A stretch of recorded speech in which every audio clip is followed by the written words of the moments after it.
Hello, I am so happy to welcome our guest today, Stephen Jenkinson. I have spent quite a few days binging on so many videos and podcasts and interviews, and I am honored to have you as a guest on the Dine Your Way podcast. Just for those that don't know who Stephen Jenkinson is, he's a Harvard graduate with a master's degree in theology. He has a master's degree in sociology from the University of Toronto. He has been in charge of a counseling team with palliative care for years. He is also a poet. He is also an author. He is a musician. He's a cultural activist. And he has done. Farmer. And a farmer. Can't forget you're a farmer in Canada. And My spare time. And Canadian by birth. So welcome. Thank you very much. I wanted to begin the interview by, after seeing the body of your work, it really made me remember an incident I had with my granddaughter, who's 22 now, but she was 13 at the time. We were in Santa Monica, and I think I was taking to a soccer game, and needed to get gas, pulled into a convenience store. And as I'm filling the gas tank, I noticed there is a man who is like completely still, prone position underneath a bus bench. And I watched him and waited to see if he was breathing, if he was okay. Mm-hmm.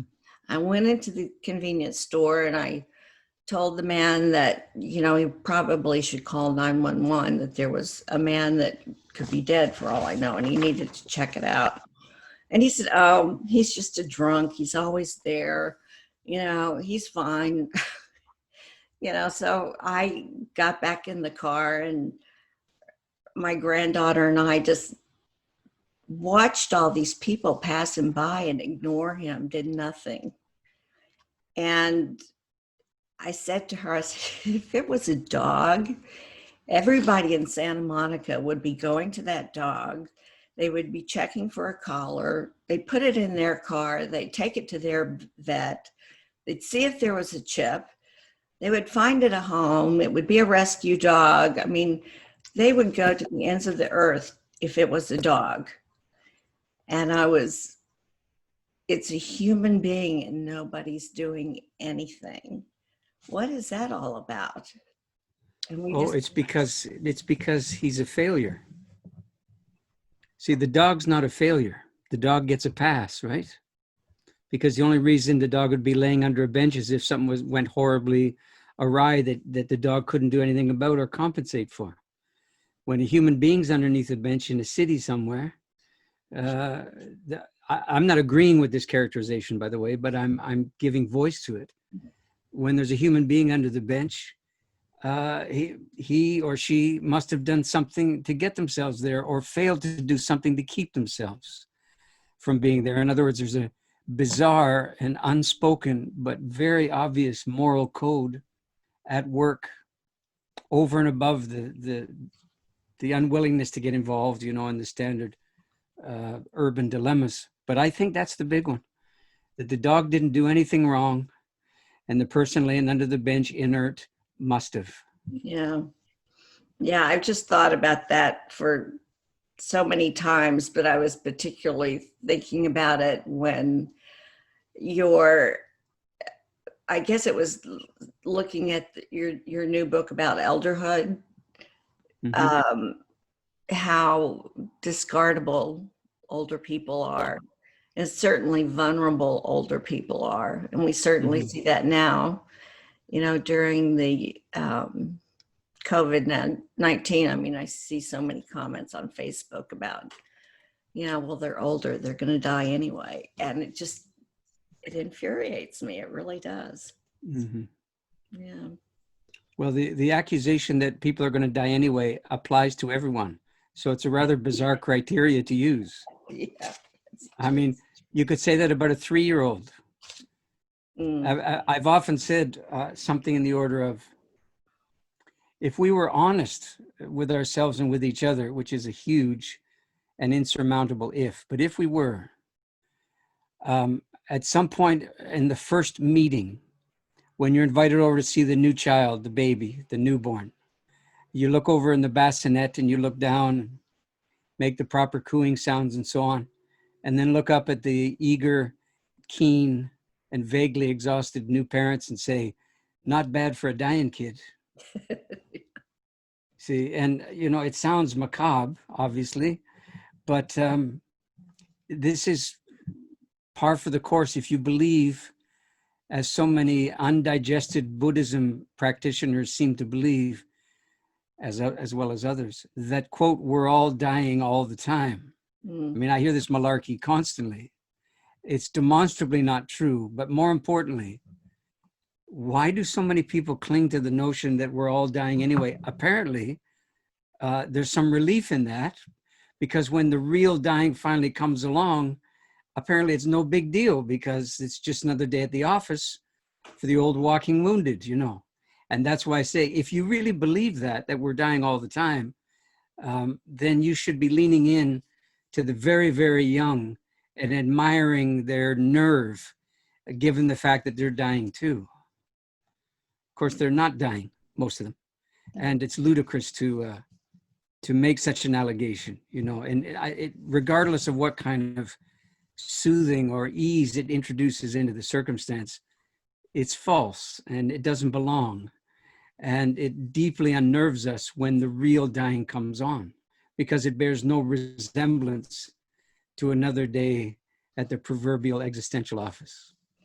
Well, the majority of people don't lean into death, and we're so culturally conditioned to ignore it, and it's going to happen to other people, but for some reason we don't think that it's going to happen to us. And there's a huge amount of fear around death and dying. I mean, I know you've seen hundreds and be on the bedside of hundreds of people that have died, and have seen deaths that have not been great, but surely you've seen deaths that were what you would call a good death. And what's the difference in that? Well, first of all, I wouldn't be so sure that I've done so, and here's why. I always understood my job as being one in which I was to work myself into a position where I'd become obsolete to the people I was working with, just unnecessary. That's, when they outgrow me and my present. Who is they? Who is the dying people and their families? Okay. When they have no need for me, there's a good chance that I've done something right. That's the cue that I would take. So by definition, then, when things are going well, reasonably well, or better than reasonably well, I wasn't there. You see, I know these things happened because I was gently relieved of my duties, so to speak, and glad to be relieved, I should say. Yeah. But I would say easily 90%, 95% of all the deaths that I attended were by any sane measure insane and deeply lamented. And I still, from time to time, I still lament over the avoidable but unavoided bad dying that I was attending routinely. So what's the difference, your question is, between, let's call it a dying that you'd want to be in on and one that you'd like to be spared? Okay. Well, it seems to me that all the bad dying that I saw, and it was a lot, had a couple of cardinal features in common that were more or less unmistakable. And when I describe them to you, they're not going to sound too bad. But I have no reason to lie to you or to exaggerate or to leave things out. So for what it's worth, they were almost uniformly personal and personalized. Meaning? I'll tell you, they were the individual dying person's prized possession to dispose of as they saw fit. Their dying mysteriously belonged to them in a way that nothing else in their lives belonged to them. But this was the order of the day. All the bad deaths were kind of inward turned, and you could say self-absorbed and self-referential. And it was family and close friends only. And the wagons were circled. And the possession part was a very big part of things.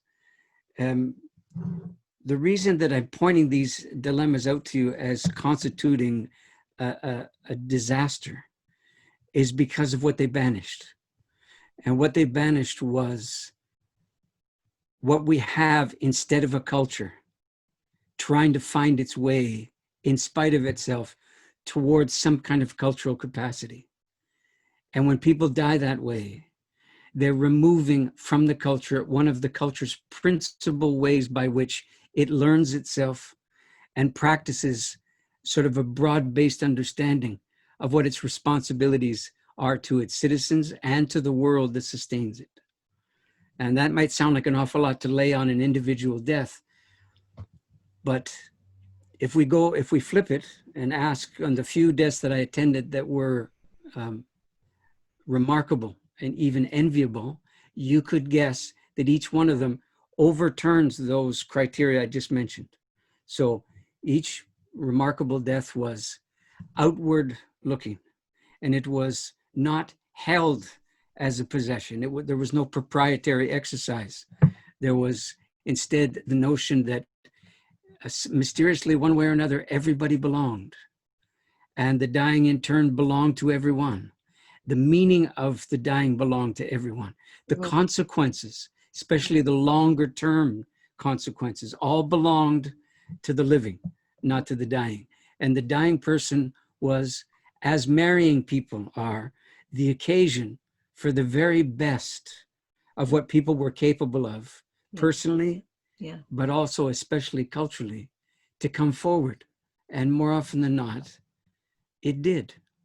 And I should say, as a PS, one of the wonderful things about the good dying is that the medical practitioners, God bless them, I should say, but the medical practitioners were basically turned to for what amounted to care and feeding, if you will, a kind of custodial pain and symptom management orientation, and nothing further was required from them. Right. Because the whole person reality of dying was attended to not by other professionals, because somehow miraculously the death wisdom that was available had been democratized across the family, across the range of friends and caregivers, across the casual neighbors and so on. And that democratization has the consequence of enabling people and daring them to show up for active duty, whether they're invited to or whether they're not. There are a lot of people that I've seen that have had a really good death, and I call it a good death just because they had planned, they were surrounded by loved ones, it was expected, they had appropriate palliative care at the level that they wanted, it was empowered. And the ones that weren't, and I've seen some, where they're begging you to basically pull their plugs for them. It's so bad. Yeah. It was unanticipated. It was unplanned. It was the family members unwilling to let them go and were willing to let their loved one suffer just so they would stay there for culturally how we've been indoctrinated to keep people alive at any cost. And I listen to what you say, and it sounds poetic, and it sounds kind of grim at the same time too, and I want to do what I can to support people to prepare to have the death they want, whatever that is. A lot of people imagine that this is the optimal outcome, but one of the things worth considering when you make that your goal Mm-hmm. is where the whatever they want comes from. Mm-hmm. And generally speaking, the kind of death that people envision for themselves tends not to come from a lot of experience with dying, the dying of other people. It tends to come from a sense of dread about a deeply avoided kind of death. That's one. Two, you know, if the key to a good death is being in control, being in charge, and getting what you want, I humbly submit to you, you're asking for it. Because there's not much in dying that obeys your shopping list. Okay, I hear that. I hear that. Mm. Too. But the fear that people, the anticipatory fear that I think most people have, are there ways to mitigate that? Well, first of all, it's not like the fear doesn't belong. It's not like it doesn't fit. It completely and utterly fits. Mm-hmm. So the notion that it shouldn't be there and it's the indicator of a bad death is one of the things that makes bad death. You see, I would say instead, fear has a right to be there. I mean, Jesus, you should be full of dread from time to time at the prospect of dying. And here's why. I was asked routinely, I still am from time to time in interviews, but much more often years ago, whether or not I found that dying patients who had some kind of spiritual or religious practice or affiliation had a better time of it than people who did not. And of course, they normally expected that the answer would be yes. And my routine answer was no. And they were dumbfounded. How could this possibly be? And this is how I explained it to them. You see, most people's religious or spiritual practice or orientation, when it comes to dying, is not derived from the realities of dying. That religious practice or orientation is derived to contend with the realities of dying. And in that sense, it's not informed by them.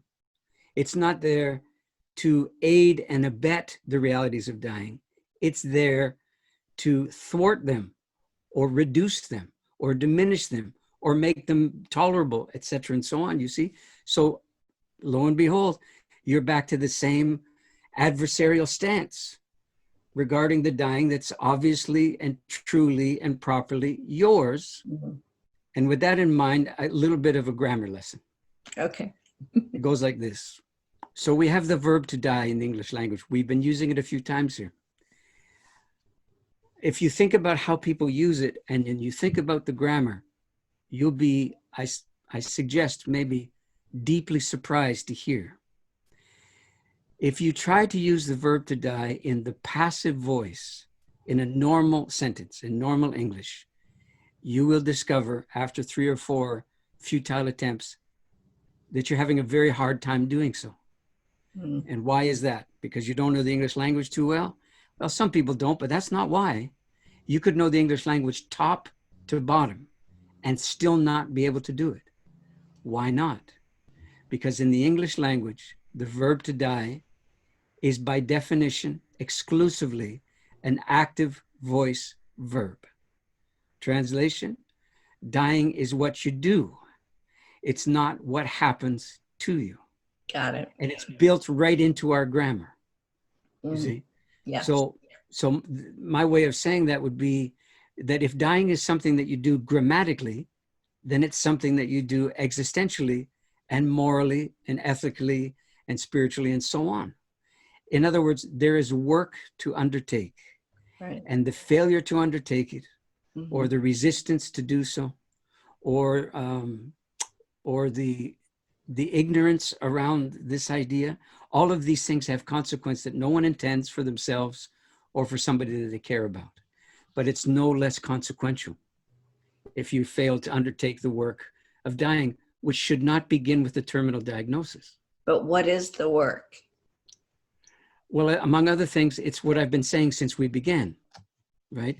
One of the principal aspects of the work of dying in the West, I should say, because it's different in different places, but in the West, if we don't begin with a fairly faithful understanding of the poverties that we bring to dying, the tremendous dark and disastrous learning around dying, around limits, around frailty, around futility, all of these things, they will come whether we invite them or not, you see.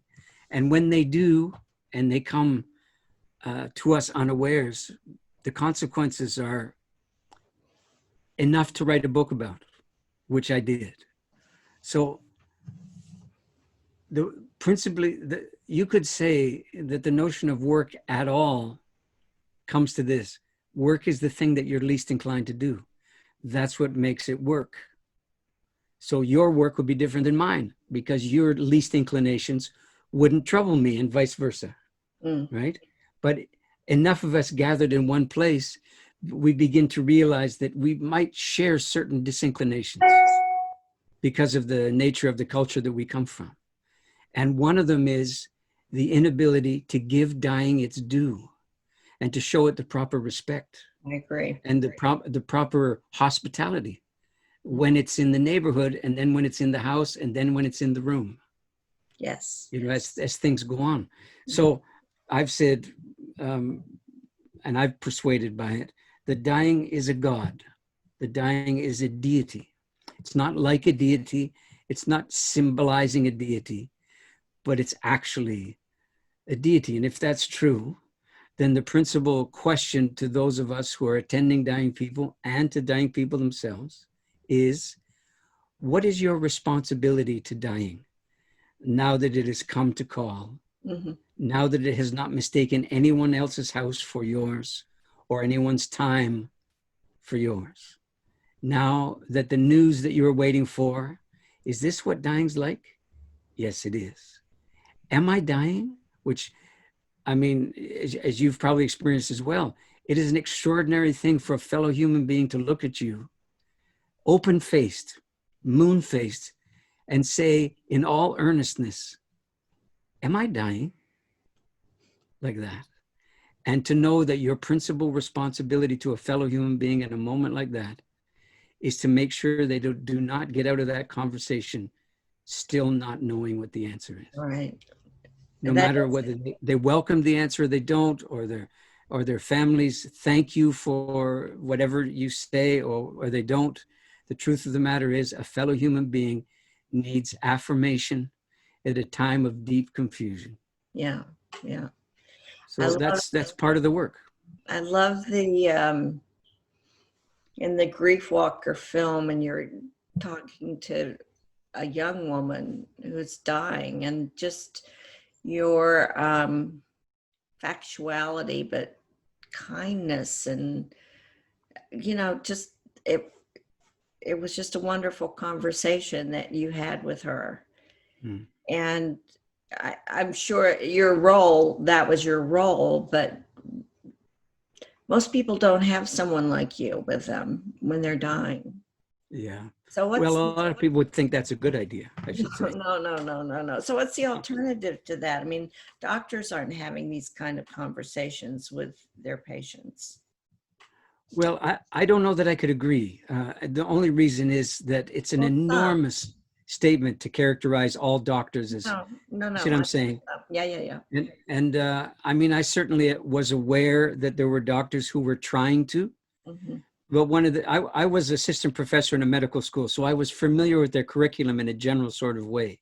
Yeah. And I can tell you in those days, physicians had absolutely no training, no sensitization when it came to the organ of their body that they most heavily employ in delivering end-of-life care service.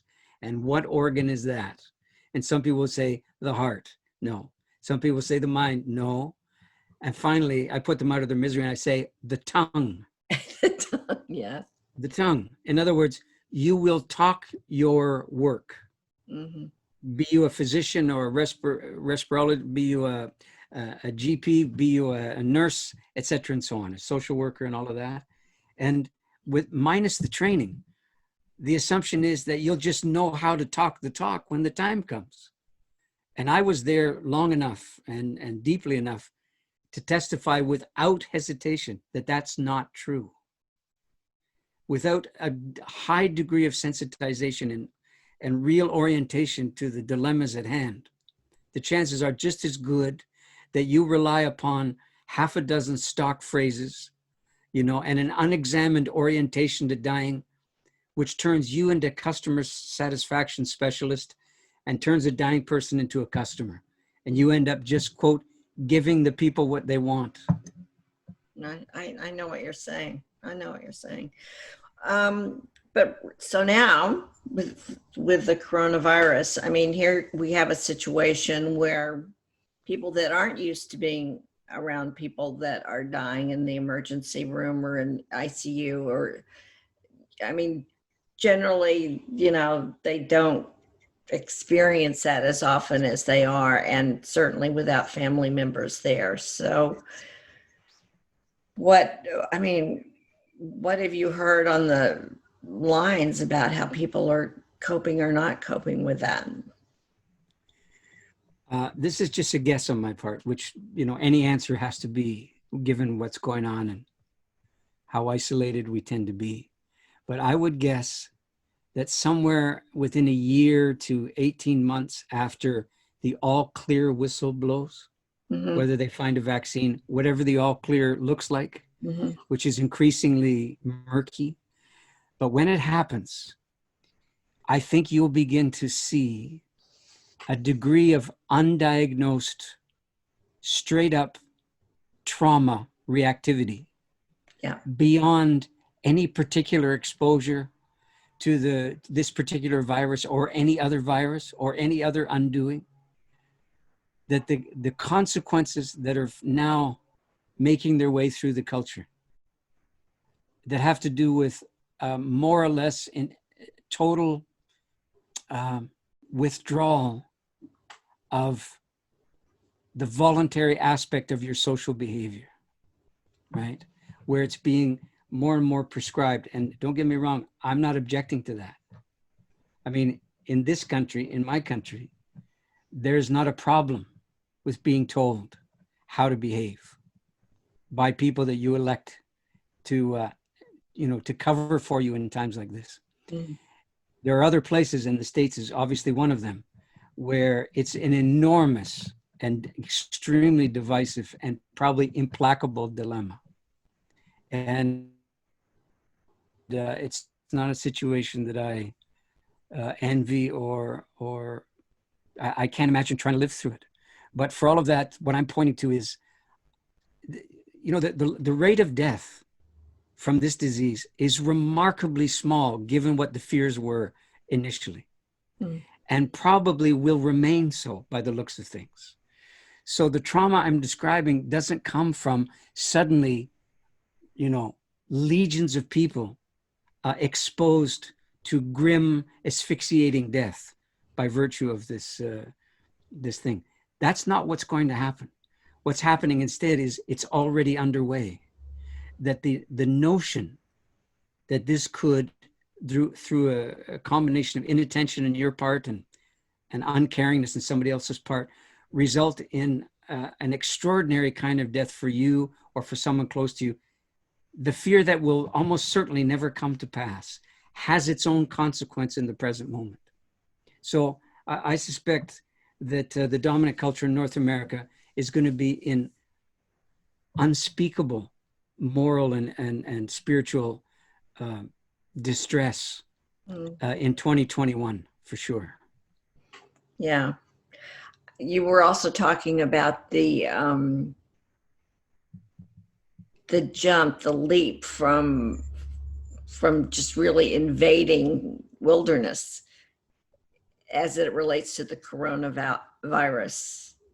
Speak a little bit about that, because I thought that was fascinating. Yeah.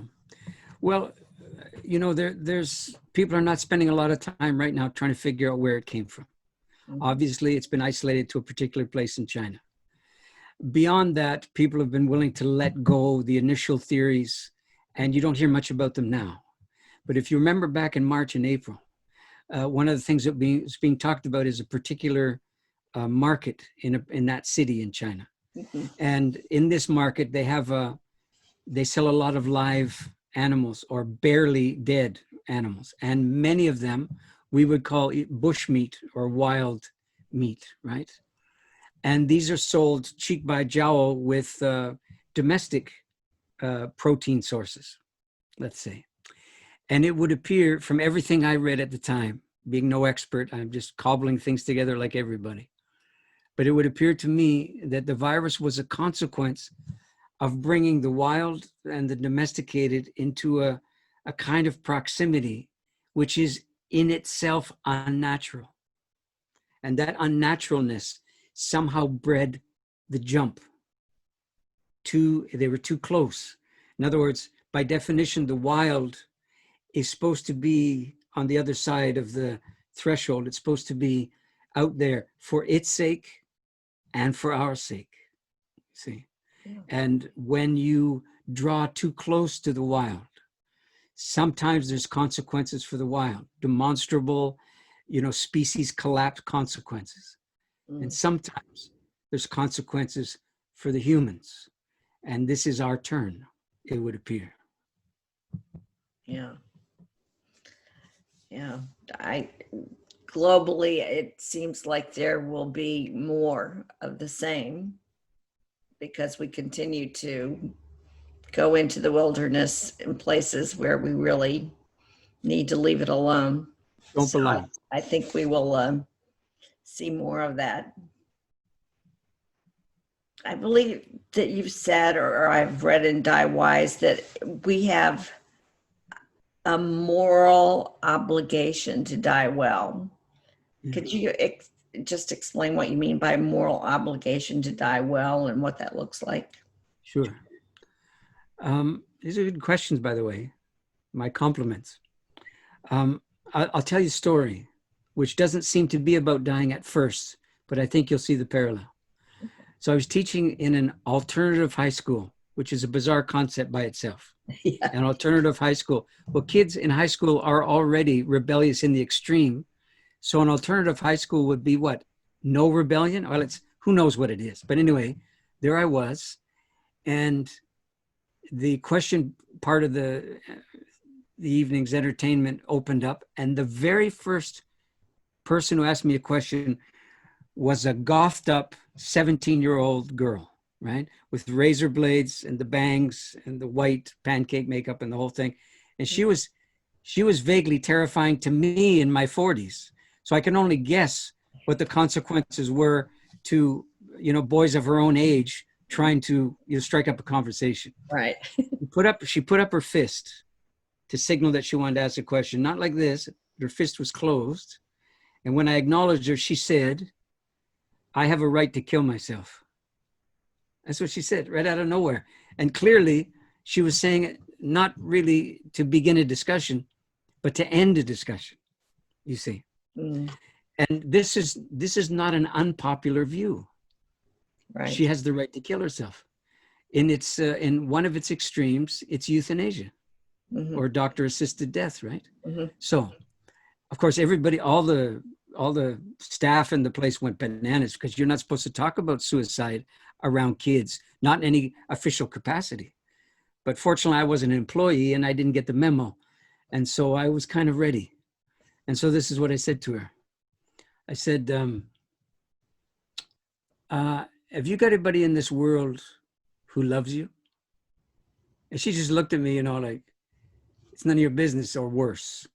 And I said, I'm not asking for names. I'm just asking if you do have anybody in this world who loves you or you suspect loves you. And she finally, out of exasperation, said, yes, like that. I said, okay, fine. Next question is, do you have anybody in this world that you love? Because it's not often the same list. It's probably a different list. Not asking for names, just do you?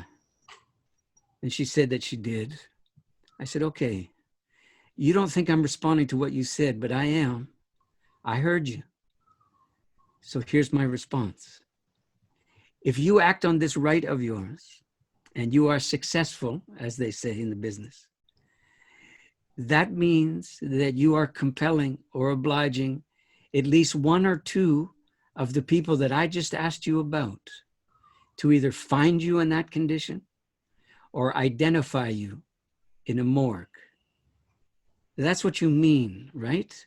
By your right to kill yourself. That's what you meant. And, you know, to her credit, she went blank because that's not what she meant. She didn't even think of that. Right. And this is the problem with a language of rights unexamined when it comes to what we're talking about now. Because the truth of the matter is that dying people exercising their right to die when and how they see fit is one thing. But the consequences of them exercising those rights, they don't live with even one of them for any length of time at all. All of the consequences they leave behind, as far as we know, they leave behind so that the living have to muddle their way through the kind of existential snakes and ladders of an arrangement like that. It's a real ripple effect. Yeah. It's a tsunami effect more often than not, Right. but it's so quiet and it's so subtle. So if you take, for example, the dilemmas about euthanasia, one of the things you'll see if you have an open mind about it is that when people decide to have their life taken from them because they've had enough, which I don't say is an easy decision to make, but when they decide that, what is the message or the learning that comes to the living around them? Thank God that it's there so that it's my turn. I don't have to go through it either. I think the subtler message by far is, listen, man, dying is a horror show. You better hope that they legalize euthanasia where you live before it's your turn. That's the message. That's the learning about dying that ensues from it, you see? So far from soothing people's suffering when it comes to dying, I think it augments the suffering unawares. I'm not saying anybody intends for this to be true, but I am saying it's an observable consequence. In my country, the entire country has legalized physician-assisted death. Right. I would suggest to you that within a generation where kids who are being born right now will not have a memory of a time when this was not true. You investigate the death phobia that prevails in the culture then, a generation later, and see whether or not euthanasia has eased the fears and the terrors around dying by assuring people that they don't have to suffer. I'll bet anything I have that it'll be worse then than it is now.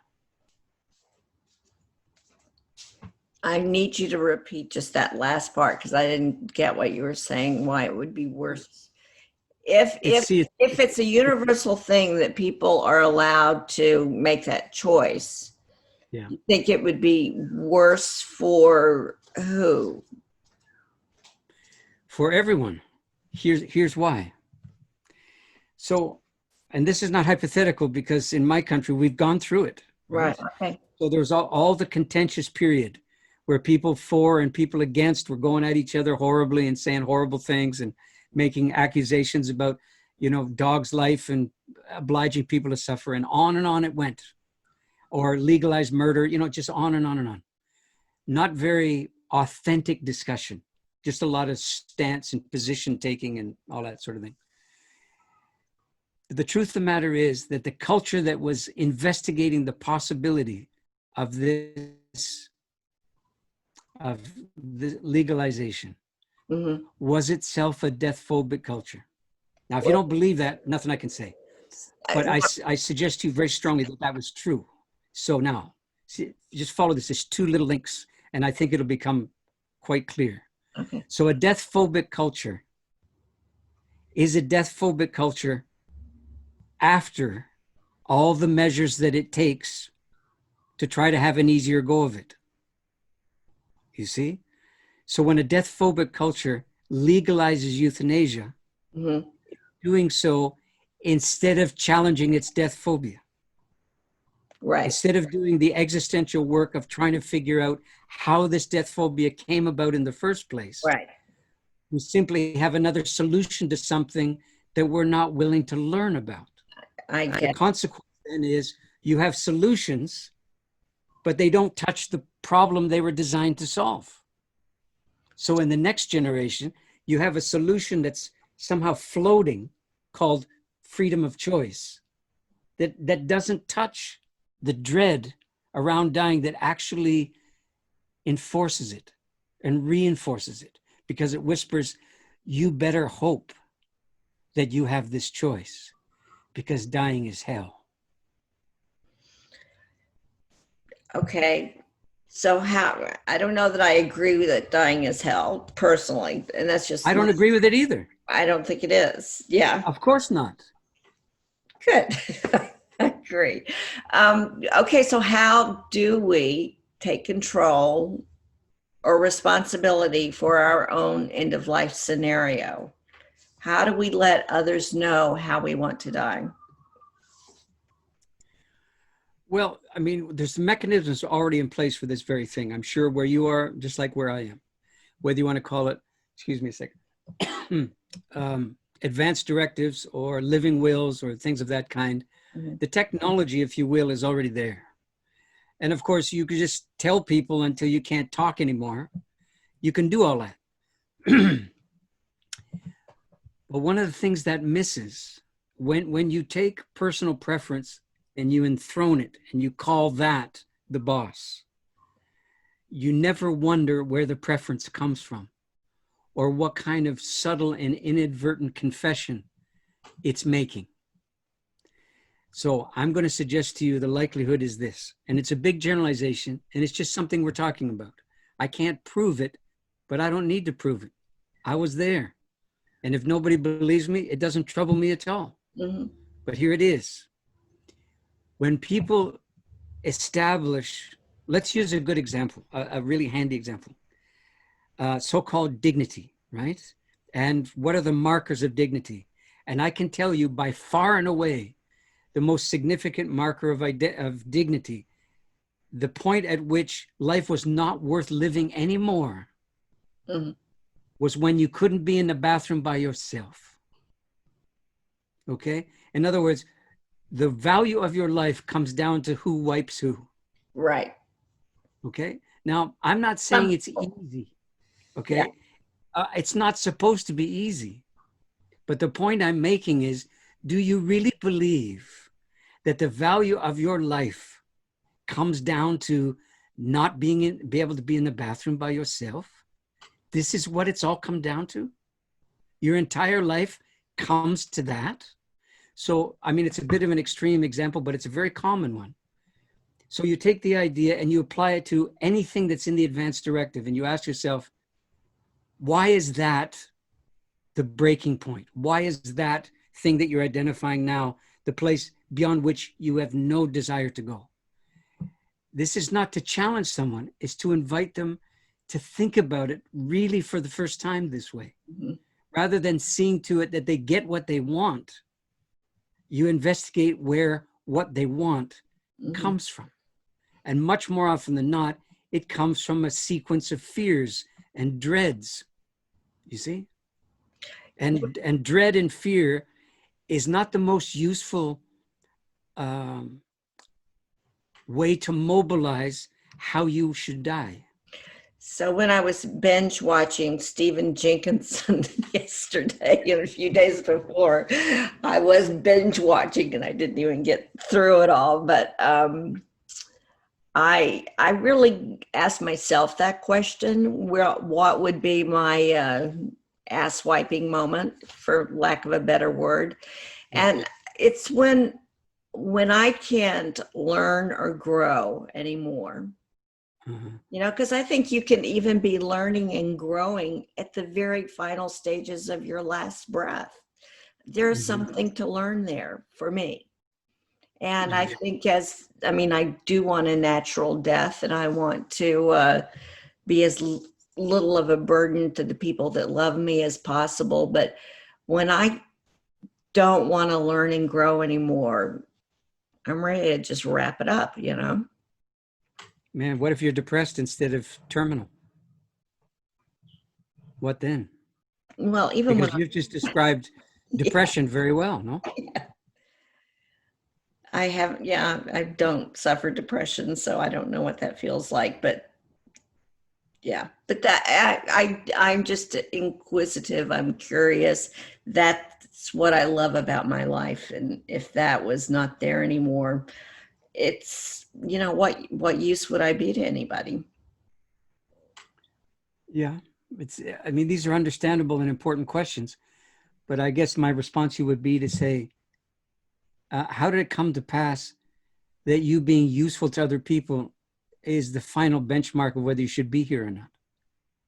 I mean, there are periods of time during the course of your healthy years when you're basically no use to nobody. Come on now, you know that's true. It's true for me. It's, you know, there's periods of tremendous self-absorption, isn't there? Or tremendous despair or tremendous distraction or horrific bouts of consuming and whatever it is. And during those times, of course, are you really useful to anyone? And the answer is, of course you're not. But this is not the criteria by which we should determine whether or not Claire should stay here with us or whether she should be gone now because, you know, she's too self-absorbed because she's Okay. binge watching Netflix or something. Okay. Well, what's your moment? I guess it's a moment that I'm not likely to be that lucid Mm, by the time it arrives. And it would be something like this. The override that's applied to my capacity to die by the technology and or the drug regime, the override that obliges me to continue, and despite what would seem to be my own body's capacity to say enough already. That would be indefensible to me. Now, here's the thing. You can be in that moment and nobody's quite aware that you've entered into that moment. So you have to catch up to it after the fact. So this is not designed, what I'm saying is not designed to make sure it doesn't happen, but mhm. rather to make sure that it doesn't continue once somebody has come to their senses and said, but he was dying before this. Now he's not quite dying, but he will. Somebody needs to talk about the merit of obliging him to linger in this halfway place. Something like that would be, to my mind, indefensible and shouldn't be allowed to continue. But like I said, would I be there going, hey, wait a second? Well, you know, given how severe things would be by that time, the chances are not that good that I'd be lucid or responsive even. Yeah. Yeah. My dad had a lot of things going on with him, but he was had all of his oars in the water till the very end. And my mother had Alzheimer's and was physically very healthy, but, you know, wasn't there. And I often wondered, thinking of the pain that my father went through and the loss of beingness that my mother went through, which would be worse. And I don't know. I mean, I don't know what their experience was, but it was interesting to observe the difference, you know, for them. Sure, sure. Well, you know, beyond a certain point, you're not doing much. Mm-hmm. You're on the receiving end of the marching orders of your chassis, right?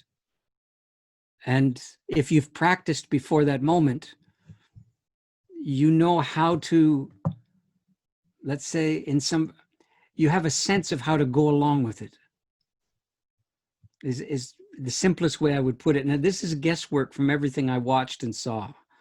I haven't exactly been there. I've been pretty close. And I have some memories of it, but this is me sort of imagining and remembering at the same time that, you know, your body, I think, has its wisdom. And if it's not too interfered with, Mm. It can do the math, it knows how to die. And the amazing thing is, if you were to ask people, it's a bit of a crazy question, where do you die first? Could you point to a place, or what do you think? Generally speaking, it would be to the primary site of the cancer, typically, or something very close to that, whatever seems to be breaking down most obviously. Mhm. But of course, the body is a whole event. It's an entire weather system, right? So what's happening in the spleen has consequences for the endocrine system, which have consequences for the respiration, and on and on and on. Mm. So the much more accurate answer is that your toenail is dying at the same rate as your kidney, which is dying at the same rate as your eyebrows, which is dying at the same rate as your capacity to be terrified about dying. And there's some real genuine reassurance in there once you let go of the idea that you're supposed to be in charge of this thing. Have you had a near-death experience? Oh, yeah. I have too. I think that's why I'm not afraid of dying, Uh-huh. because of that. Um, one of the things that you talked about was how I'm so many words, that there were opportunities that would come from the new normal that will be with us after this pandemic is over. And one of the things that you talked about was the smallpox blanket. And I love that analogy. I love that story. Would you close this interview by sharing the story about the smallpox blanket? Okay. It's not a happy ending story by any stretch, but sure, you've asked and I'm happy to do it. Well, everybody probably who's listening is familiar with the reference to smallpox blanket. This was part of government policy, official and otherwise, to solve the so-called Indian problem, starting in around the 1840s or so in your country, and maybe a generation later in mine. And to a great degree, it was temporarily successful. The way they did it, of course, is that they infected blankets with the spores. Not that everybody quite understood the science, but they knew enough to know what infection was. And then they traded these blankets to principally tribes on the Western Plains, and they would die in relatively short order. So the parallel to this virus today is obvious. I mean, it's about as virulent, and we have as much defense against COVID-19 as the Native Americans had against smallpox, for example. Mm-hmm. So the point I was making when I made the observation is this. We are in a position now that we didn't choose, that the worst of the disaster that we anticipated a few months ago appears not to be coming to pass. We were, until fairly recently, in a situation of relative stillness, or, I mean, they use the word lockdown, but anyway, we were forced to stop our momentum. Mm. And when your momentum is interrupted, most of you will complain and bitch and gripe about it, or worse, take up arms and so on. But there's a small part of you that experiences the disruption of your momentum as something almost merciful. Why? Because you get a chance to wonder about the momentum that you never get when you're in its grip. See? Mm. So it seems to me that mysteriously there could be a tremendous upside to the measures that most government bodies have tried to make the populations take to, care for itself.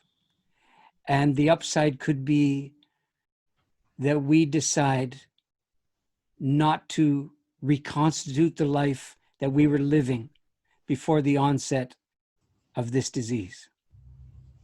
That is my deepest hope for this situation. And I believe it's a futile hope. I don't think it's going to happen.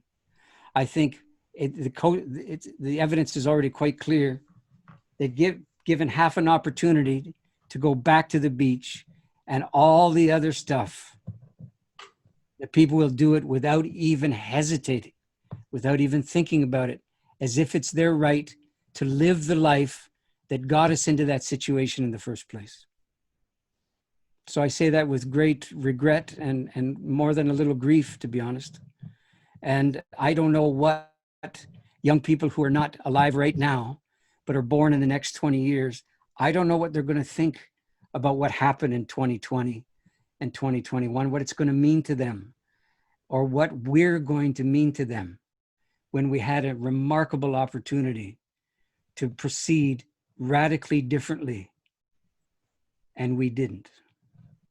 But we may. So, We may. Yeah, I don't think so. So it comes to this: the Icelandic government. About a couple of months ago, I saw this piece of news.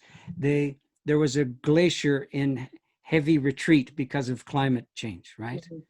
So they put a plaque at the foot of this receding glacier. And I think the plaque was addressed to the future. And I believe, as I remember it, this is what it said. We know now what's happening. We also know what we should be doing. Only you will know if we did it. Mm. You could put that plaque at the foot of COVID-19 and it would say and it would mean exactly the same thing. Well, maybe if enough millennials hear this interview, mm-hmm. There are people that have the power to change the policy and to take the lessons that are available to us from this and not take back that smallpox blanket. They just don't have to.